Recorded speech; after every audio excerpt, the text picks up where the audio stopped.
Salam à tous, donc comme convenu, nous voilà pour un cours sur Masechet Gittin, le traité du Talmud et de la Mishnah qui traite littéralement des actes de divorce. Nous avons aussi un traité qui traite de la sanctification, parce que normalement on doit d'abord sanctifier avant le mariage, c'est ce qu'on traduira après concrètement par des fiançailles, et il y a aussi un traité qui s'appelle Ketubot qui traite de l'acte, le contrat de mariage. Donc il y a 3 traités.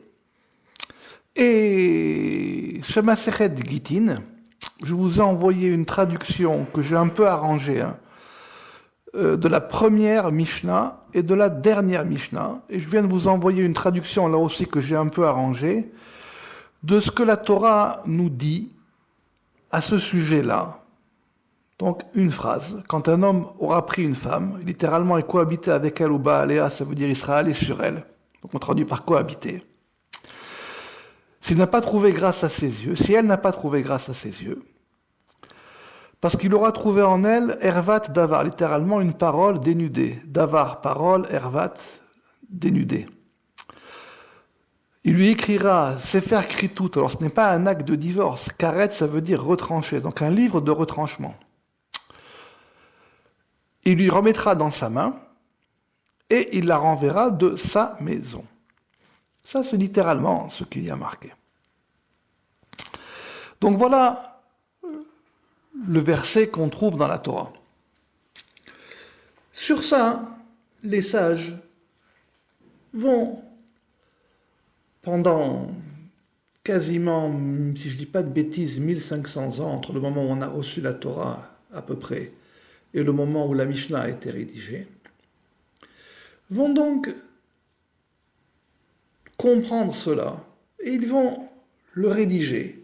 Et Rabbi Yehuda Hanassi, au IIe siècle, lui va prendre tout ce qui a été écrit, va rassembler tout ce qui a été écrit. Il y a différentes midrash, il y en a qui disent qu'il avait 300 fois la quantité qu'on a aujourd'hui, il y en a qui disent qu'il avait 700 fois.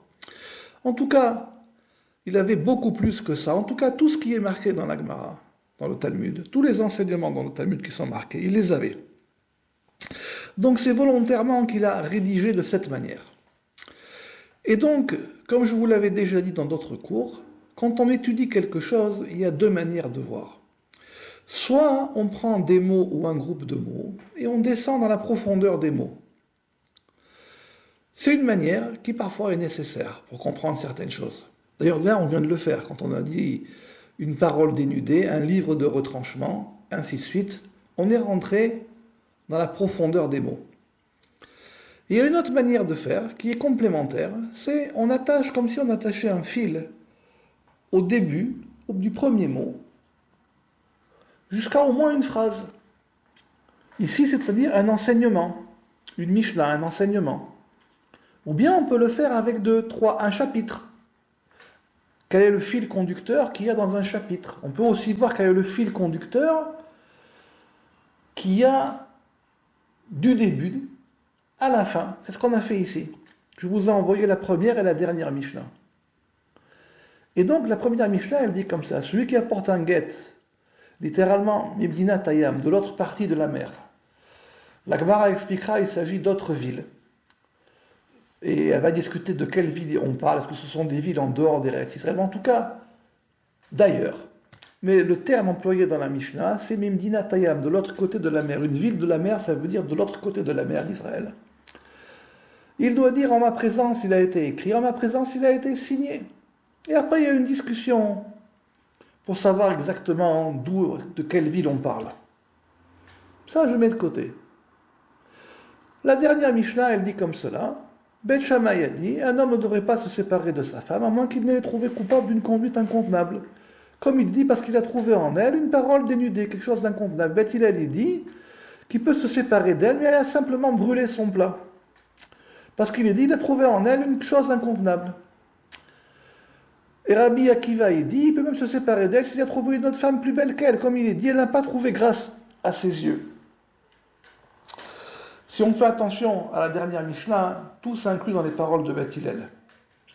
Mais ça, c'est une discussion de détails techniques, ce n'est pas le but de ça aujourd'hui. Ici, si vous faites attention, vous verrez ici, et vous verrez dans tout le Shas Mishnah, les 63 traités, qu'il n'y a aucun traité qui commence en citant la référence du sujet. À savoir ici, un passage de la Torah, quand un homme aura cohabité avec une femme. Ici, vous le trouvez à la dernière Mishnah, le dernier enseignement de la Mishnah, c'est ce qu'a marqué dans la Torah. C'est ce qu'a marqué dans la Torah. Je vous ai envoyé aussi les photos du début de l'Agmara et la fin de l'Agmara pour se préparer à ce cours. Si vous faites attention, dans la Masechet Gittin, à la fin de l'Agmara, cette discussion de savoir est-ce qu'il peut se séparer avec elle simplement parce qu'elle a brûlé un plat, ou bien parce qu'elle a dit une chose qui ne convenait pas, ou bien parce qu'elle ne lui plaisait pas à ses yeux, vous verrez qu'il y a une discussion que ici, la loi va, que ça c'est valable pour le deuxième mariage, pas pour le premier. Normalement, si c'est ainsi, on aurait dû avoir une chose qui saute à nos yeux. Comment c'est possible que la chose que la Torah a dite, on la trouve à la fin? Et même à la fin, on ne va pas l'appliquer. On va dire ce que la Torah a dit, c'est valable pour le deuxième mariage, pas pour le premier. Pour le premier, il faut donner une chance. On ne va pas se séparer pour ça. Ça, c'est le sens littéral. En réalité, la Mishnah, ces enseignements que Rabbi Yehuda Hanassi a rédigés, tout le monde est d'accord pour dire qu'il les a rédigés Beroach HaKodesh, avec un esprit divin qui est venu en lui, qui est rentré en lui et qui l'a enveloppé. Tout le monde est d'accord pour cela. Il n'y a pas de discussion. C'est la raison pour laquelle ces enseignements sont écrits en hébreu, alors que le Talmud est écrit en araméen. Parce que le Talmud, c'est différent, c'est un recueil de différentes choses. Ce n'est pas un chant du début à la fin. Non, ce sont des enseignements séparés, mis ensemble, et parfois ça va sur différents sens. Si vous voulez, un jour, on fera un cours sur la route ou sur les routes du Talmud, et vous verrez qu'il y a différentes manières, ils ont différentes manières de parler. Donc ici, le fil qui est tiré,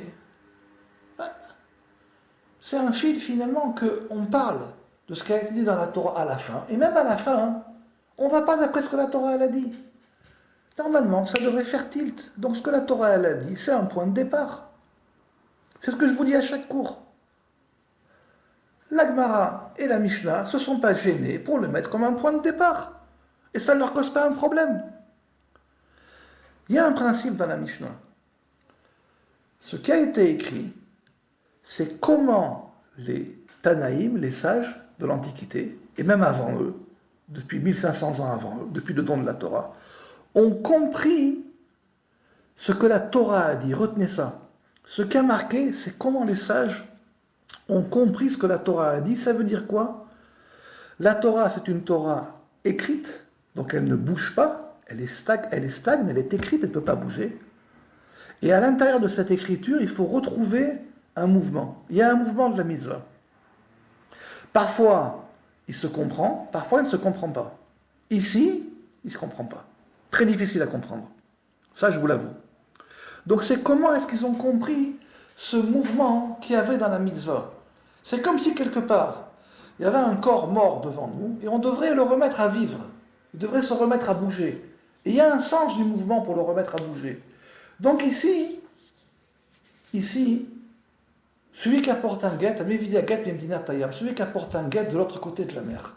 Très bien, la Gemara va expliquer que c'est quelqu'un qui habite en dehors d'Eretz Israël, et donc il a envoyé ce qu'on appelle en hébreu un shalia, un messager ou un missionnaire, quelqu'un qui l'a missionné pour apporter l'acte de divorce.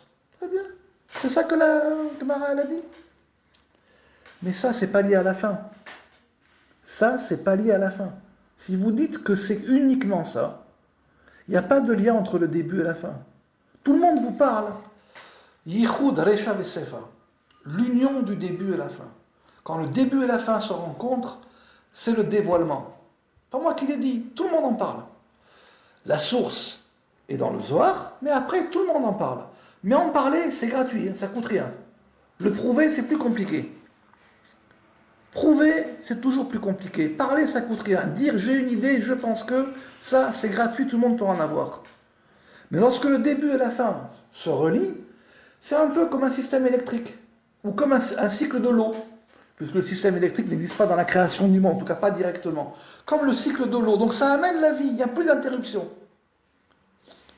Donc ici, apparemment, il n'y a aucun rapport entre le début et la fin.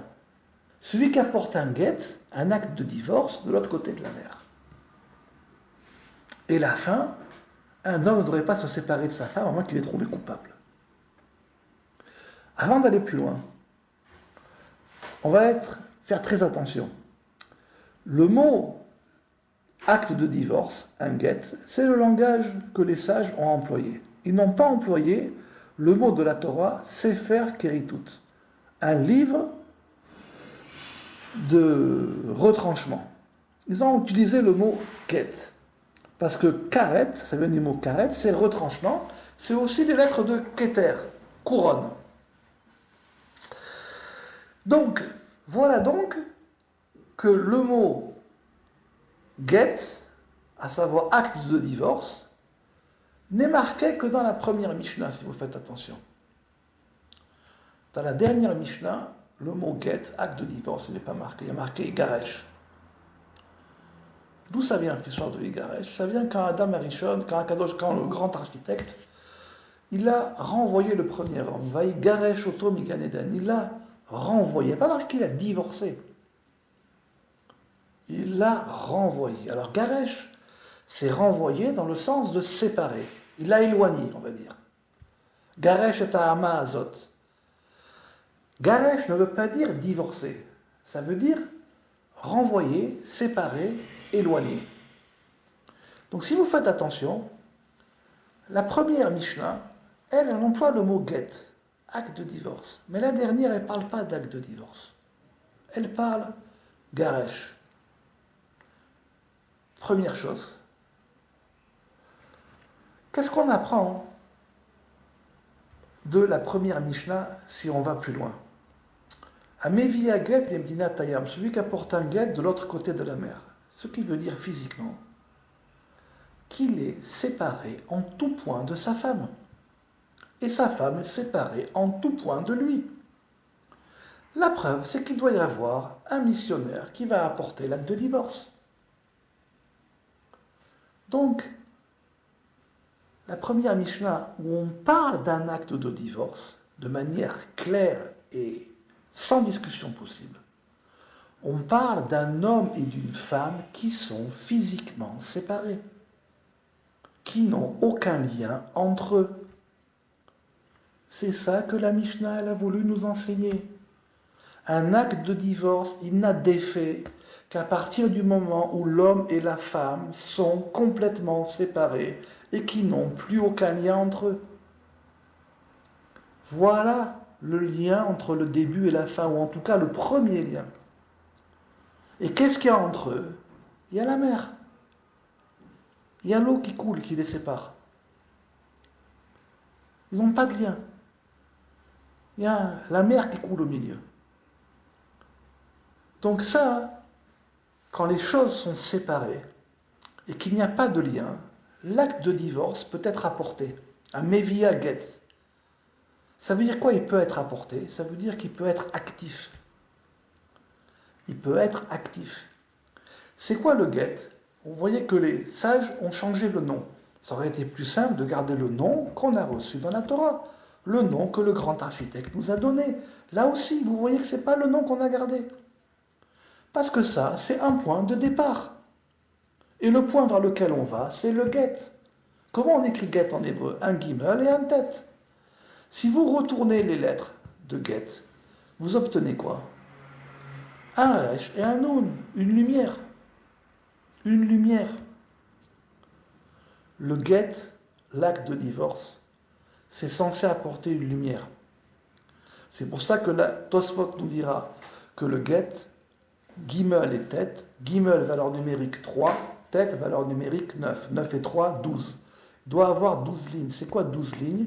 c'est 2 fois 6, 2 fois Vav, c'est une route qui va et qui vient, une route pour l'homme et une route pour la femme. Et au milieu coule une rivière. Ici, la mer. C'est ça qui est allusionné ici. Et là, ça marche. Et là, ça marche. Si vous regardez entre le mot get et le mot lumière, c'est-à-dire entre le mot et son nombre, qu'est-ce qui va entre les deux? Vous obtiendrez la valeur numérique du mot Rachel. Parce que Rachel, c'est lié à ce qu'on appelle le tikkun Rachel, la réparation qu'on fait la nuit. C'est une lumière qu'on amène dans la nuit. C'est une lumière qui est censée éclairer les gens qui sont divorcés. Donc dans la nuit, parce qu'on considère que quelqu'un qui n'est pas marié, quelque part, il vit dans l'obscurité. Il n'est pas complet. Bien évidemment, là on parle de quelqu'un qui n'est pas marié et qui a besoin d'être marié, qui ne peut pas vivre seul. Si quelqu'un a absolument besoin, n'a pas le besoin physique d'être avec quelqu'un, et qui peut rester seul et que ça ne lui crée pas un problème, il n'a pas besoin de se marier. Quand la Torah dit « L'otov liot Adam levado », il n'est pas bon que l'homme soit seul, ça a été dit avec Adam Arishon parce que justement il s'est tourné vers d'autres côtés féminins. De là, le Rambam va en déduire que si l'homme peut rester seul et que ça ne lui cause aucun problème, il n'a pas besoin d'être marié. On ne peut pas lui en tenir rigueur. On a plusieurs cas de Tanaïm qui ne se sont jamais mariés, on ne leur a jamais tenu rigueur. Mais attention, cela reste des cas exceptionnels. Je referme la parenthèse. Je vous ai envoyé le Rambam sur le début des traités de Gittin. Comment est-ce qu'on rédige un acte? Le Rambam vous dit qu'il y a 10 choses qui doivent être faites pour qu'un acte de divorce soit valable. 10, comme un yud, comme un point de départ, comme cette lumière qui va partir. Donc ici, ce qu'on nous ramène, c'est que l'homme et la femme sont complètement séparés, ils n'ont plus de lien. Même le fait de parler entre eux, il n'y a plus rien. Ça passe par un chaliar, passe par un missionnaire, quelqu'un qui va apporter quelque chose. Alors à ce moment-là, le get, il peut agir. Les gens qui ont divorcé et qui continuent à avoir des problèmes, c'est parce que le get ne peut pas agir. Il ne peut pas agir parce qu'il y a toujours des liens entre eux. Donc ici, le lien, et ce que les sages ont compris, c'est qu'ils doivent être complètement séparés. De là, vous voyez que ce que la Torah dit, comme je vous l'ai déjà expliqué, elle ne parle que sur une rive du fleuve. La seconde rive, c'est à nous de la trouver. Ici, ce sont les sages qui l'ont trouvée. Ameviya get piemtinatayam, celui qui amène un get de l'autre côté de la mer. C'est comme ça que le traité des divorces commence. Ça veut dire qu'ils ont compris que pour divorcer un homme et une femme, il faut qu'ils soient réellement séparés, qu'il n'y ait plus de lien entre eux, qu'une mer coule au milieu. En ce qui concerne la dernière Mishnah, qui va citer les paroles de la Torah. Alors, vous allez dire, mais comment c'est possible? Est-ce qu'un homme va se séparer de sa femme parce qu'il a trouvé quelque chose en elle d'inconvenant? Beth Hillel dit, même si elle a brûlé un plat, et Beth Shammai dit non, simplement si elle a dit une chose qui ne va pas. Une chose. Une chose. Un mot déplacé aux yeux de l'homme, il peut la divorcer. Et Rabbi Akiva dit, même s'il en trouve une autre plus belle, parce qu'elle n'a pas trouvé grâce à ses yeux. Comment ça? Ce sont deux extrêmes. Mesdames et messieurs, ce sont deux extrêmes. Il y a des gens à partir duquel un mot, un acte déplacé, un mot, ça suffit pour divorcer. Il y a des gens, ce n'est pas le cas. Si la Mishnah elle a commencé en disant que celui qui apporte un acte de divorce, il l'amène de l'autre côté de la mer, c'est que les sages ont compris pour eux que ça devrait être comme ça. C'est comme ça que ça commence. Et à partir de là, le cas le plus petit possible, c'est quelqu'un qui ne veut pas de sa femme parce qu'il y a eu un mot qui s'est déplacé. D'où ça vient cette histoire d'un mot qui est déplacé? Ça vient de l'histoire de Adam Arishon, le premier homme, avec sa femme. Elle a dit une chose qui n'était pas juste. Et à partir de là, il y a l'histoire de l'humanité. Et à partir de là, le premier homme va dire, mais c'est la femme que tu m'as donnée. Ça veut dire qu'elle n'a pas trouvé grâce à ses yeux. Donc, la première Mishnah nous ramène le rapport entre un homme et une femme. Comment est-ce qu'on devrait faire pour les divorcer? À quel degré devrait-il être? La dernière Mishnah, qui est une phrase de la Torah, en tout cas qui commente une phrase de la Torah, elle vient nous rapporter l'histoire du premier homme et sa femme. qui peut se répéter sur un homme. Et même sur ça, on voit que le premier homme, il n'a pas divorcé de sa femme. Quand elle a mangé du fruit interdit, elle lui en a donné, et l'histoire dit qu'il en a mangé. Il aurait pu se séparer d'elle. C'est ça la discussion des sages. Premier mariage, même si elle a fait une chose pas convenable, on doit accepter. Deuxième mariage, c'est différent. C'est uniquement ça qu'ils ont voulu dire. Ça, hein, on est déjà à 20 minutes de cours, mais on va terminer. Je pourrais vous l'expliquer en vous montrant des mots et des guématriotes et ainsi de suite, mais je n'ai pas envie de rentrer là-dedans. Ceux qui veulent, je vous enverrai le commentaire sur le chat, c'est les commentaires qu'on a écrits. Ça, tout ce que je viens de vous expliquer, là pour l'instant on a uni le début et la fin, mais attention, on l'a uni dans un seul sens. Maintenant, on va l'unir dans un autre sens, parce que le cycle de l'eau, ça va et ça vient. Ce que la Mishnah et la Gemara vous ont enseigné ici, elles vous ont aussi enseigné comment on doit faire pour pouvoir vivre ensemble entre un homme et une femme. Il y a marqué Gamelze Leumadze Asa Elokim. Le grand architecte, il a fait l'un en face de l'autre. Et comme je vous l'ai dit, d'une chose, on apprend une autre chose. De la manière de divorcer, on apprend comment on doit vivre ensemble. Lorsqu'un homme et une femme, ici, là, ils sont séparés puisqu'il y a la mer au milieu, ça veut dire que chacun doit avoir sa place. Chacun doit avoir sa place bien déterminée. Et au milieu coule une rivière. Ça veut dire qu'on peut parler. On peut parler. Ici, ils ne pouvaient pas parler. Ils étaient séparés, il y avait un missionnaire. Donc, de l'autre côté de la rive, ils peuvent parler. Mais ça doit couler comme une rivière. Ça doit couler comme une mer. S'ils parlent et que les choses ne coulent pas, on se trouve dans le cas de la dernière Mishnah. Et à ce moment-là, qu'est-ce qu'il est conseillé de faire? Il est conseillé de passer sur cette chose. Mais néanmoins, on doit quand même le dire. Si l'homme a fait une chose et que la femme trouve que cette chose n'est pas convenable, parce que tout ce que je dis va dans les deux sens, elle doit pouvoir lui dire en face. Et à l'homme, ça doit couler comme une rivière.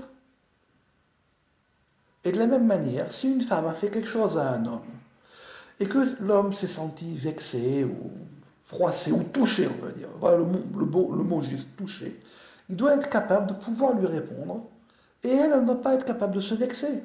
Ça doit couler comme une rivière. Chacun doit avoir sa place. Au milieu, il doit y avoir une rivière qui coule. Ici, pas une rivière qui les sépare, Chazvé Shalom. Comme un courant qui pourrait passer de là, et qui aussi s'écoule. Moraï Verabotaï, mesdames et messieurs, on pourrait discuter de ça des heures et des jours. Mais vous avez ici plus que tous les psychologues de la Terre réunis pourront vous dire. Vous avez tous les principes pour savoir quand est-ce que on devrait divorcer quelqu'un, quand est-ce qu'on ne devrait pas divorcer quelqu'un, et à partir de là, comment est-ce qu'on doit faire pour pouvoir vivre ensemble. Je voulais absolument faire ce cours, le Shabbat Bereshit, bon j'ai pris un peu de retard, Mechila, parce que finalement, dans Bereshit, il y aurait dans la section de la création du monde qu'on lit dans la Torah, il y aurait tellement à dire que ça serait sans fin. Et je voulais prendre un point important. Finalement, le monde, il a été créé pour un homme, et cet homme, il aurait dû trouver son côté féminin. Et l'équilibre du monde fonctionne entre masculin et féminin. Vous savez que Zahar ou Nekeva, masculin et féminin, ont la valeur numérique du mot Shamaïm, le ciel. Le ciel, c'est Esh Vemaïm, c'est le feu et l'eau.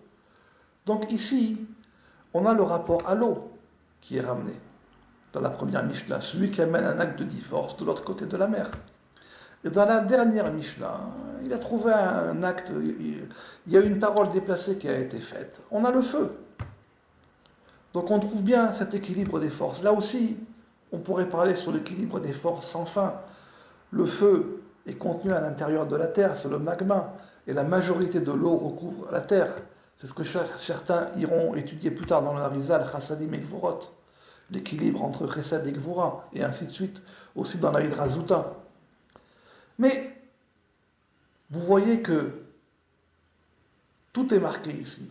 Tout est marqué ici. J'ai écrit dans le commentaire, dans un commentaire du Torah Tracham, que si on était capable de voir tout ce que la Mishnah disait, mais tout, hein, du début à la fin, dans tous les sens, dans tous les domaines, alors il y avait plus dans ce que Rabbi Yehuda Hanassi a rédigé que dans tous les livres réunis.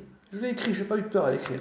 Même plus que le Torah Tracham, même plus que le Rashash, bien que je sois un de leurs élèves. Le problème, c'est que pour pouvoir voir ça, on a besoin des clés qui se trouvent dans le Zohar, dans le Harizal, dans le Rashash et dans le Torah Tracham. L'un est lié à l'autre. Mais quand on voit tout, l'ensemble, et que cet ensemble, on le regarde avec le pshat, vous savez que le pshat, ça vient du mot shofet, c'est les mêmes lettres.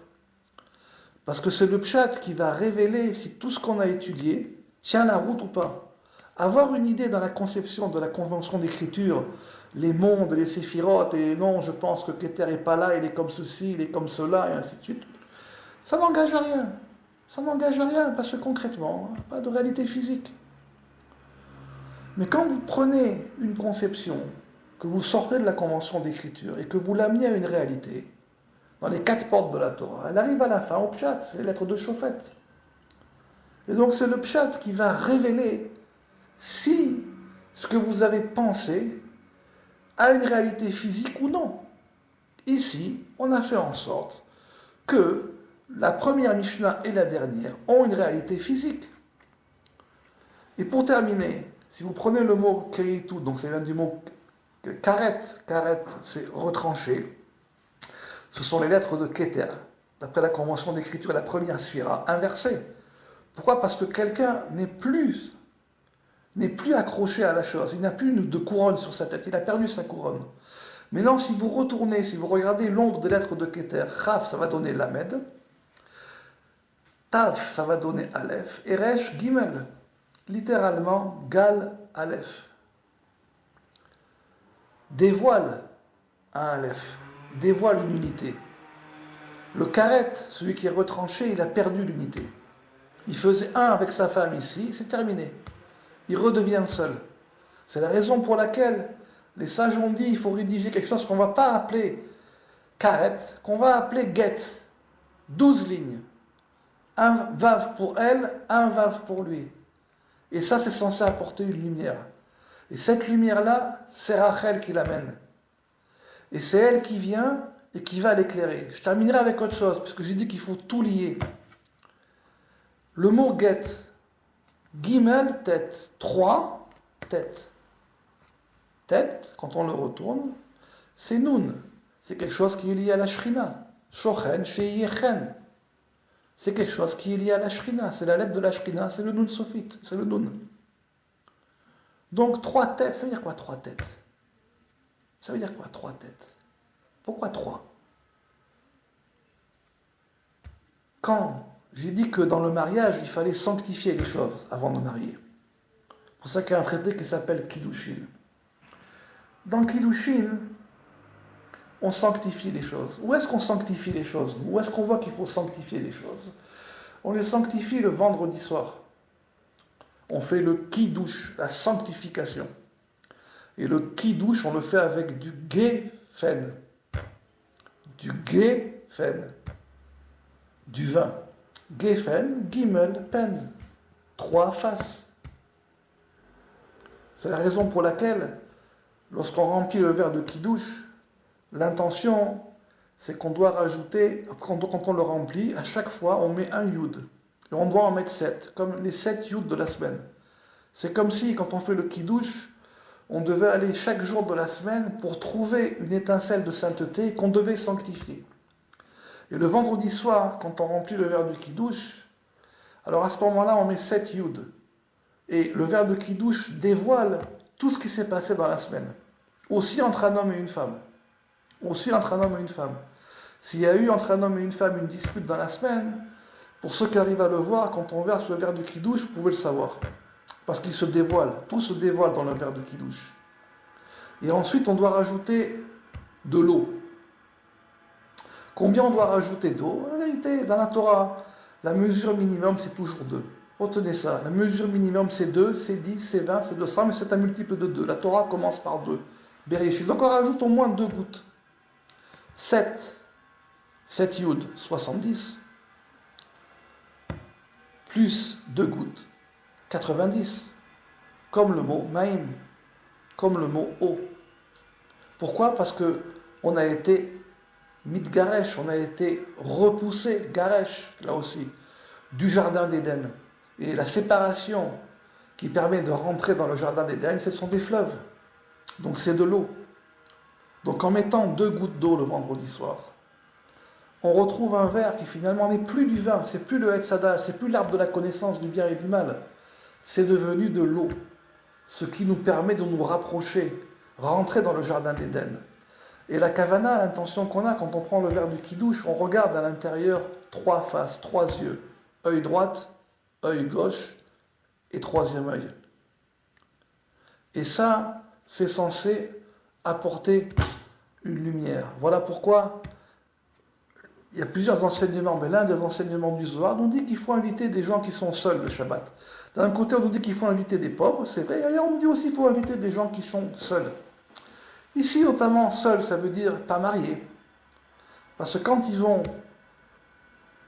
boire un peu de cette eau du kidouche, je dis bien cette eau et pas du vin, parce que quand on a mis 2 gouttes, ça devient comme si c'était de l'eau. Cette eau du kidouche, alors c'est censé leur apporter ce guet, ces 3 têtes, qui est censé leur apporter une lumière pour pouvoir continuer. Voilà, on pourrait discuter encore longtemps, c'est déjà beaucoup, pratiquement 32 minutes de cours.